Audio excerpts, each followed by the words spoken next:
কি রে তুই রাতুল না তুই কবি না তো দিয়ে চিনাই যাইতেছে না। আঙ্গুরি আপা, সেই ৩-৪ বছর আগে তুমি গ্রাম ছাড়ছো, আর আজকাইলা তুমি এতদিন কই আছিলা? তোমার কি ওখানে বিয়ে শাদী হয় নাই? জেলে আসিলাম, বুঝছস? জেলে। মানে? জেলে? জেলে কি কারণে? খুন করছো নাকি মার্ডার করছো? আরে বেটা, খুন আর মার্ডার তো একই কথা। একজনের পছন্দ করতাম, বিয়ে শাদির কথা পাকাপাকি হয়ে গেছিল। তো একদিন দেখি কি একটা বেডি রেলে ঘুরতেছে, একদম দা দিয়া কোপ দিছি। মার্ডার করার ইচ্ছা ছিল না, একটু শিক্ষা দিতে চাইছিলাম, কিন্তু বেচারা মরে গেল। ও আল্লাহ, তুমি এটা কি শুনাইলা? 3.5 বছর জেলেই আসিলাম। জেল থেকে বাইরে হইয়া বাড়ির কথা খুব মনে পড়তেছিল, তাই বাড়িতে চলে এলাম। আচ্ছা যাও তাইলে, বাড়িতে যাও। শোন, তোরা কি এরকম বাদাইমার মতো টোটো করে ঘুরোস নাকি কোনো কাম কাজও করস? না, আমরা বেকার, তাই কাজ কামের খোঁজ করতেছি। আর আমি পাসপোর্ট জমা দিছি, যে কোনো সময় ডাক পড়বে, আর ডাক পড়লে সোজা বিদেশে। ও ভালা, তুই তোকে একটা কথা কই, কিছু মনে করিস না। কও। তোকে চোখের নজর কিন্তু ভালো না, ভালো হয়ে যা, জীবনে অনেক উন্নত করতে পারবি। সর।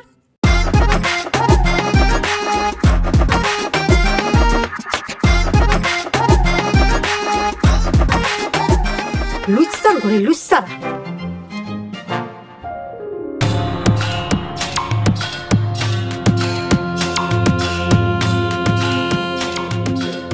ভাই কেমন আছেন?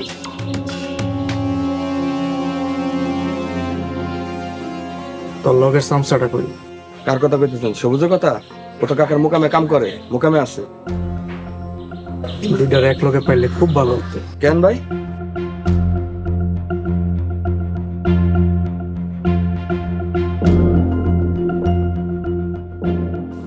শিক্ষা দিতাম, দুইটার এক লগে পাইলে শিক্ষা দিতাম। বুঝোস না? আজকে তোরে শিক্ষা দিমু, কালকে আবার ওরে শিক্ষা দিমু। আমার তো ডাবল পরিশ্রম হয়েছে। আর এক লগে পাইতাম, এক লগে কাম শেষ।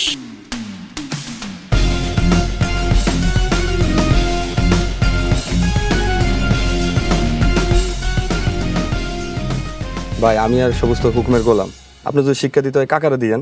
হাই গোলামের বাচ্চা, তোর কি আল্লাহ বিবেক বুদ্ধি বলতে কিছু দেয় নাই? ভাই গরিব মানুষের বিবেক বুদ্ধি কোনো কাজের না। গরিব মানুষের কথা যেমন দাম নাই, বিবেক বুদ্ধিরও তেমন দাম নাই। আমার চোখের সামনে থেকে যা কইলাম, যাকে বিবেক বুদ্ধি নাই তা করে মায়েরাও লাভ, কারণ তারা পশুর সমান। পশু মেরা লাভ কি? যাবাক ভাই ছোট মুখে একটা বড় কথা কই। যা কবি বুঝা কবি, উল্টা পাল্টা কথা বলে একবারে সিট চালাম। ভাই আপনি হলেন উচ্চশিক্ষিত মানুষ, আপনি কেন লতাপার পিছনে পড়ে থাকবেন? আপনি ইচ্ছা করলে লতা পাশে ভালো থেকে বিয়ে করতে পারবেন। লতা আপার বাপ যেমন, লতা আপাও তেমন। কথায় আছে না, বাপ কা বেটা সিপাই কা গোরা, কুছ নেই তো থোড়া থোড়া। আসি ভাই, আসসালামু আলাইকুম। কিরে, শালারে এমনি যাইতে দিলি? অন্তত একটা থাপ্পড় মারা উচিত ছিল। তুই শুধু শুরু করতি, বাকিটা আমরা দেখতাম। আমার এমনি এমনি যেতে দিলি?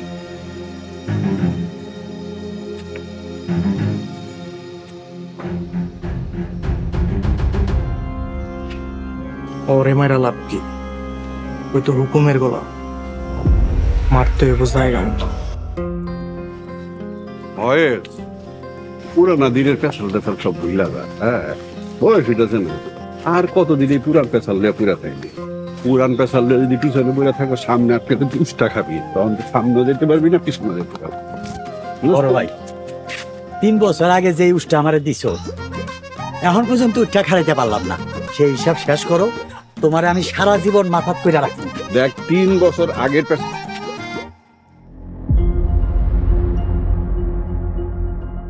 দফা দাঁড়াইতেছে।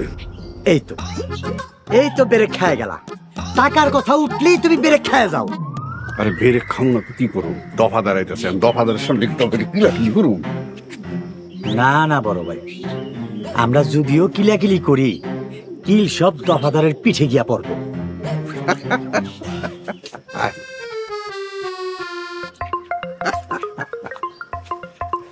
আসসালামু আলাইকুম দফার ভা, কি অবস্থা? সব দফার আবার ঠিক আছে তো? ওয়ালাইকুম আসসালাম। তা মহিজুদ্দিন, কথাটা কিন্তু ঠিক বললাম? আরে মজা করছে ভাই, আপনি যদি আমার উপরে ক্লাসে আসিলেন, ওই করতে করতে করতে কিন্তু আমার ছোট ভাই লোকে পড়াশোনা করছেন, কি করেন নাই? ওই দফাদার, কয়টা টাকা হইছে তুই এই বন্ধুরে ভুলে গেলি? মহিজুদ্দিন, আমি আর স্কুলে পড়া সেই দফাদার নাই। এমপি সাহেব আমারে বিশেষ স্নেহ করে। এমপি সাহেবের সামসামি করলে এমপি সাহেব আমারও স্নেহ করতো। ভয় পাইস না, মানুষের সামনে তোর দফাদার সাহেবই কমু। ভালো। তা দুই ভাই মিলিয়া কই যাইতেছ? ছুটির দিন তো দুই ভাই মিলা একটু বাজারে যাইতাছি।